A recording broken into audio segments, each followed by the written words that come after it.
Ready आहात का एका अशा ठिकाणासाठी जिथे भव्यता, शांतता आणि डिव्होशन एकाच ठिकाणी एक्सपिरियन्स करता येतं? चला तर मग आज आपण एक्सप्लोर करतोय गुजरातमधलं एकदम मॅजिकल ठिकाण नीलकंठ धाम. तर नर्मदा नदीच्या काठी वसलेलं हे मंदिर साधारण 24 एकरमध्ये पसरलेलं आहे आणि आत शिरताच एकदम ग्रँड फील येतो. एंट्री पास फक्त 10 रुपये पर पर्सन आणि पार्किंगची पण मस्त सोय. आत येताच भव्य परिसर, सगळीकडे ग्रीनरी आणि इतकं शांत वातावरण की मन आपोआप रिलॅक्स होतं.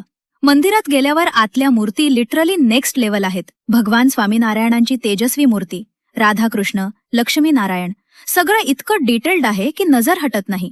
मंदिराच्या खांबांवर आणि भिंतींवर केलेलं कोरीव काम इतकं सुंदर आहे की प्रत्येक ठिकाणी थांबून बघावंसं वाटतं. इथलं एक खास अट्रॅक्शन म्हणजे हा शिवलिंगांचा परिसर. मोठी महादेवाची मूर्ती आणि भोवती असलेली शिवलिंग खूपच डिवाइन फील देतात. तसंच सहजानंद युनिव्हर्स एक्झिबिशन आहे, जिथे आपले कल्चर आणि भगवान स्वामीनारायण यांचं जीवन खूप इंटरेस्टिंग पद्धतीनं दाखवलं आहे. मंदिरातून नर्मदा नदीकाठाचा सुंदर व्ह्यू दिसतो. फिरता फिरता फूड कोर्टमध्ये गेलात तर स्नॅक्स पासून प्रॉपर मील्स सगळं अवेलेबल आहे. इथं सगळं खूपच कमी किमतीत मिळतं.